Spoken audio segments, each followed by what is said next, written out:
Good morning, lovelies, comrades, and goblins. I thought I would do a garden video this morning because I am doing some harvesting and some deadheading, and I wanted to make sure you got the full experience before I took some of the blooms off of the flowers, and also so that you got to see the mess that is my garden. Because yes, I am a goblin, and so my garden is not pristine. You're looking at a geranium right now that I bring inside my house when it gets cold. This is my partner's rock garden. It is gorgeous. There's a little bit of dead stuff. I do have to get it from this angle. Do some trimming, which I will today. By my nesting partner's scooter. This is where it gets messy. Got some delphiniums here. And this is, I don't know what this is from. Probably heat. All right. Bit of a mess back here. Pardon my froggy throat. I have not had enough coffee yet today. So just like, a mess of a bed that I haven't dealt with in a while, but that's okay. We have my mint thriving down here. Some nasturtiums. I know I had found some lemon balm in here that I thought died. So let's see what it's like. Oh, here you are. There's the babies. I have lemon balm in another spot in the garden, so I'm not too worried about this guy, but I didn't think that this was going to come back. All right, so as we move around, it's usually where all my chives grow, just along this fence here. Let's go over here. This bad boy grew so much. Oh my goodness, I can probably take some seeds out of here today, which is good. My columbine there always grows there. All right, so in this bed we only planted calendula and left some poppies. So as you can see, I've been deadheading a lot of them as they grow because I make an oil with it for my salves. And then we have this poppy that I thought it was getting water, but maybe it wasn't. I'll just clean this up a bit later and we'll see. Oh, there's lots of green leaf left. And you'll see, yeah, there's poppies in here, and I think there's like a sunflower or two. Oh, hi, buddy.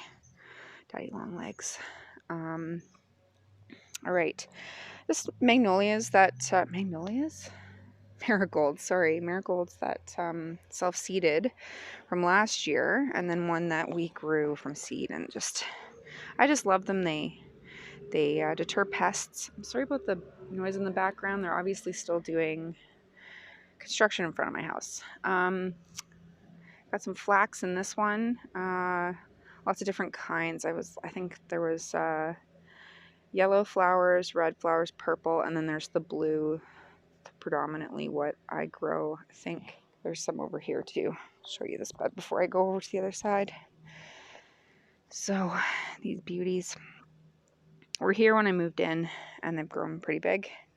Got some more calendula here, and then we have our beautiful little yellow yarrow. And this is my gnome garden. All right, so let's go over here.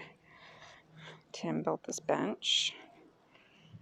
Seating here. All right. You see poop? No, you didn't. There is one of the rain barrels that I have. Got red yarrow here. Some nettle that is not my nettle that's from over here. Again, pardon the noise. Jeez, I didn't realize they were going to do this. This is like hedge nettle, probably wild nettle. My comfrey, which I definitely need to deal with. Oh my goodness. We've got a clematis back here.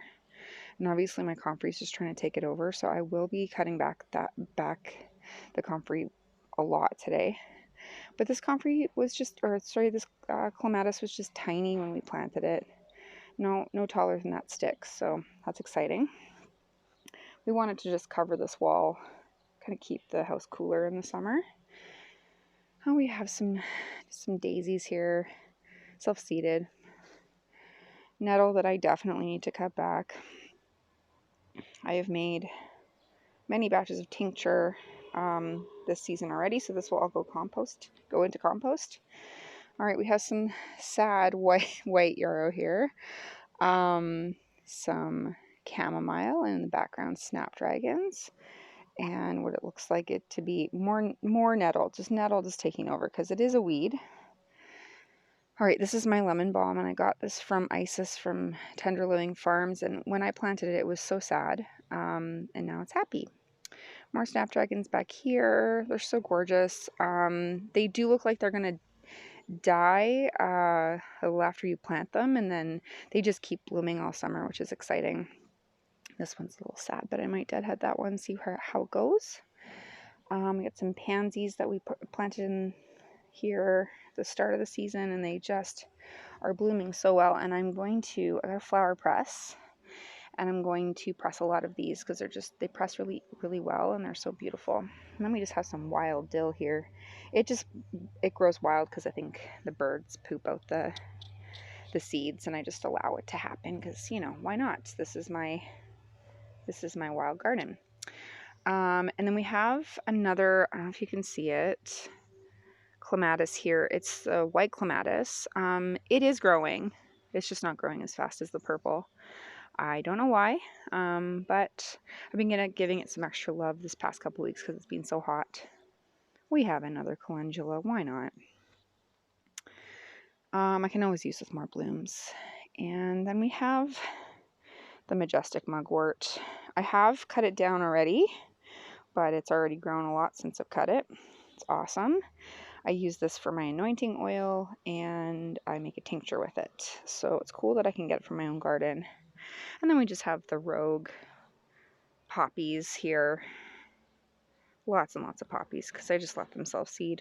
I do take the seeds as well. If anyone's interested in seeds, local or from far away, let me know. This is just a mess we're going to be dealing with. Sean built me this beautiful compost heap for all of the grass clippings and any other odds and sods. It's gorgeous. I love it. Bathtub that's going to be going into a project inside the house, hopefully this winter. And Tim built this beautiful fence this summer. I don't know if you remember from last summer. It did not look like this. All right, trees. Let's go over here. This is just a garden that we're hoping with perennials will just be self-sufficient by next year. And in my mind, I can't remember what's all here. I know there's echinacea. And we got a lot of these from Wild About Flowers. A couple it looks like from Superstore, but this is going to hopefully be a lilac that we transplant into the front because it will take over, and I don't want it to take over this bed. We got sages, lots and lots of native wildflowers. This is a daylily from a few years ago. Got some black-eyed Susans. And this is one of the reasons why I wanted to film this, is because I'm going to cut back all this goldenrod to make tincture. And it's just beautiful. Brings me so much joy. And I really want this to keep blooming throughout August and September, because it's really great for the bees, the pollinators. It makes them so happy. So this is what I got here. And sunflowers, self-seeded, of course. I just leave them and they just do whatever they want. If I feel like they're going to take over, I just take the seedlings out of the ground and I plant them somewhere else. Looks like another lilac back there that we'll probably pull up. And my pup. Just getting in the coolness before it gets really hot. All right, so we're going to go over here to the main garden. This is already so long. Again, very messy. We've got beans. So beautiful along here. More beans. Nasturtiums, looks like. Look at that sunflower. Peas. Flowers I need to deadhead.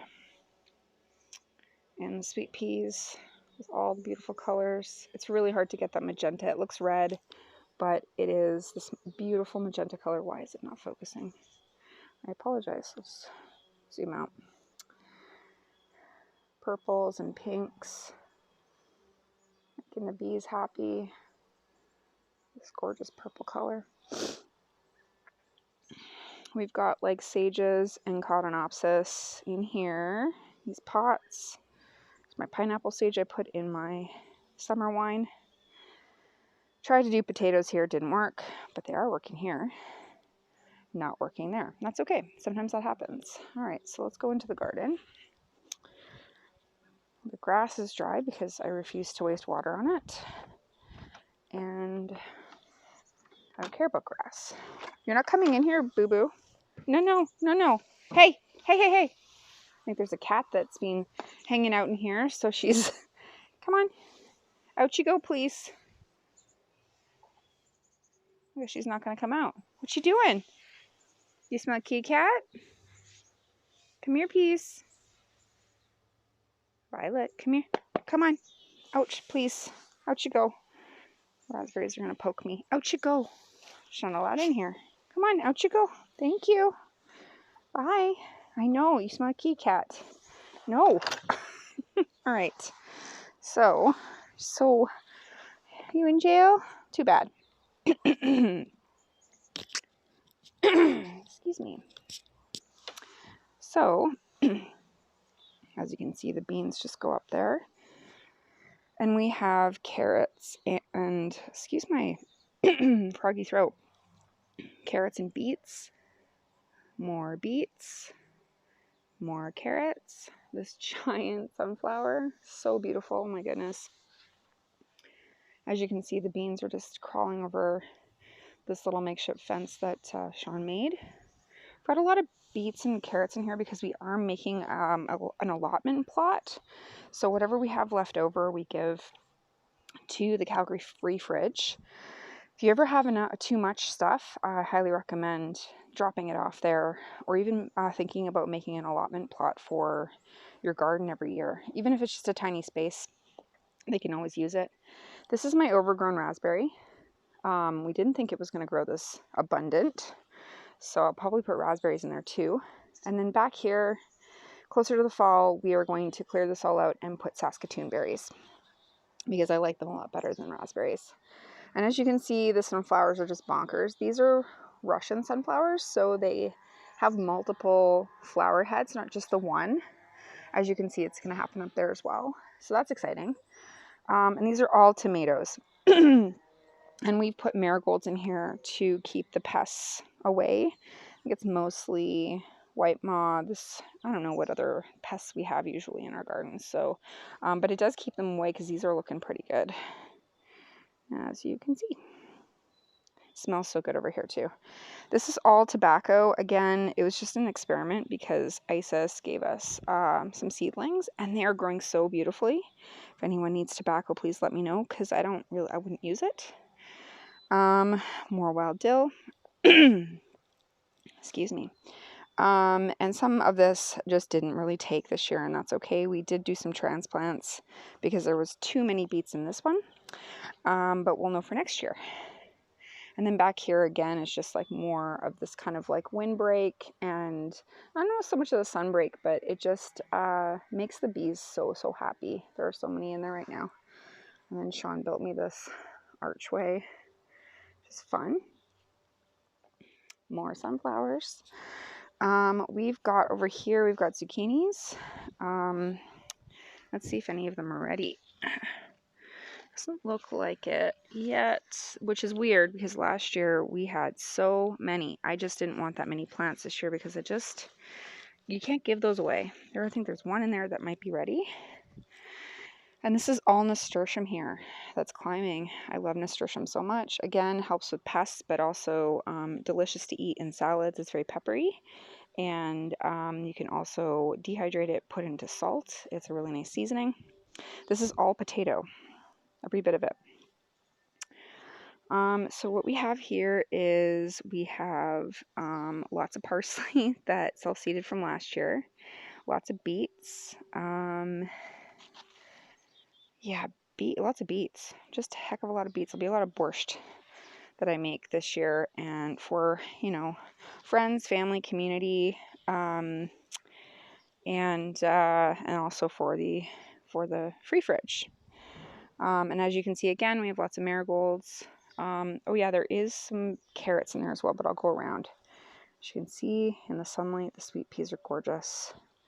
And we've got tons of kale that I need to deal with. This kale's, you know, it is what it is. I just eat it in salads, put it on sandwiches. I know these like little marks might turn some people off, but it's no big deal. It's still edible.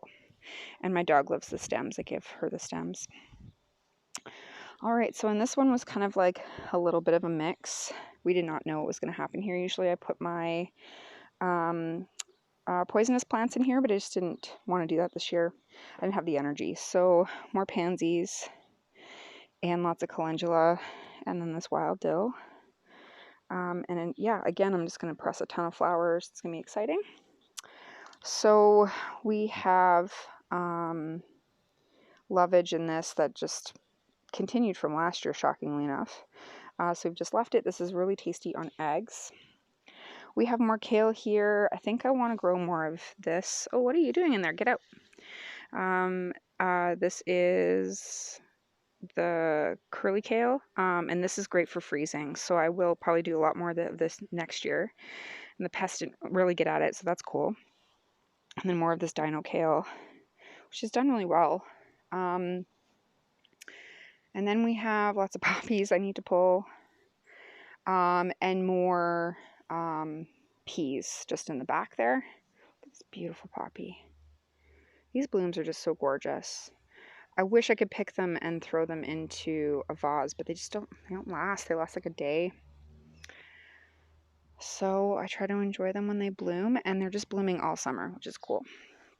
This is my giant rhubarb patch, and even though I don't use a lot of rhubarb, I like to give it away if anybody wants it, but also it's amazing composting material. Amazing. I do put it into a vinegar that I make with dandelion, as well as this year I'm making a very small batch bitters. You can use it as digestive bitters, but you can also use it in cocktails. So I'll let you guys know when I'm finished that. This guy's just leaning hard. And then we have the lavender over here, which is pretty much all that I planted in here. I planted a little bit other herbs, but they died because I went away and it didn't get watered very well, which is fine. So yeah, this is my garden.